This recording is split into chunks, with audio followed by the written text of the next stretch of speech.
En revisitant le mythe du tyran de Syracuse, Samuel Gallet interroge la place que nous accordons aujourd'hui au rêve dans une société où règne le catastrophisme. 3 femmes qui ne se connaissent pas ont le sentiment de vivre avec une épée de Damoclès au-dessus de la tête. Confrontées à l'impuissance et à la déréliction ambiante, elles se réfugient dans le sommeil. Dans ce monde onirique, elles se rencontrent mystérieusement et organisent ensemble l'assassinat du fameux tyran de Syracuse.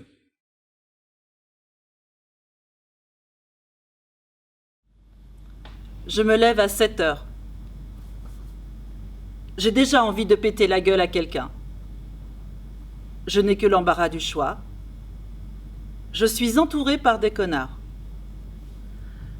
Je vais au travail, métro, bondé. J'ai des idées qui tournent en moi. Saccager tout, à la hache, foutre le camp. Ce n'est qu'un travail, il faut être raisonnable, mettre son orgueil de côté, son cerveau au vestiaire, accepter la hiérarchie et faire bonne figure. Ne pas foutre le camp. Pour aller où? Tout va bien. Tout est en ordre.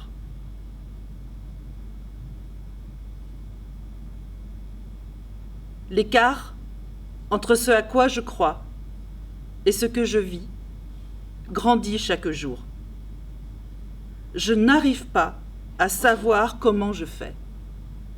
Comment je continue au milieu de rien, dans les paroles vides.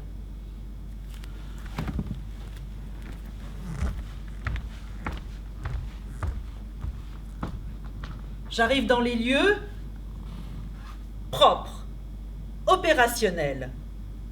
Les collègues sont là, bien nourris, à leur place. Ils tirent la gueule.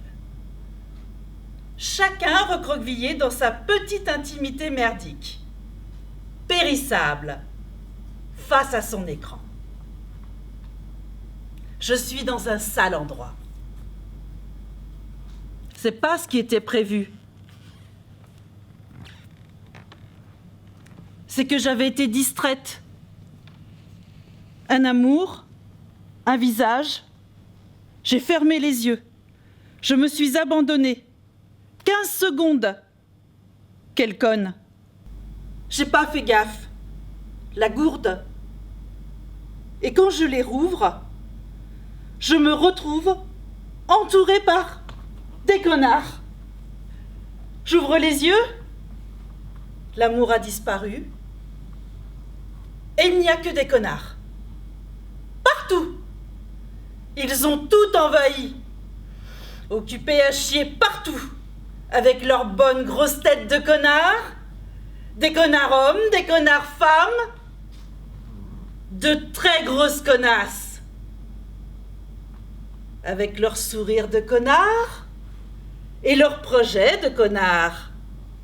Et leurs idées de connards. Et leurs petits calculs, intérêts, mode de vie, histoire de cul. Et leurs manœuvres, pensée morale.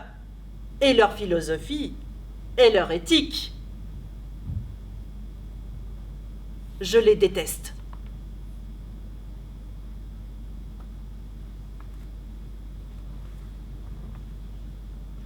Excusez-moi, je deviens vulgaire. Ce doit être une épidémie.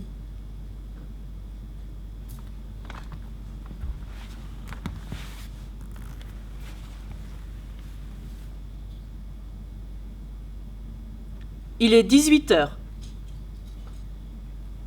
La journée s'est écoulée. Je rentre chez moi. Je ne veux plus rien savoir du monde. Je rêve d'une autre vie. Et je m'endors.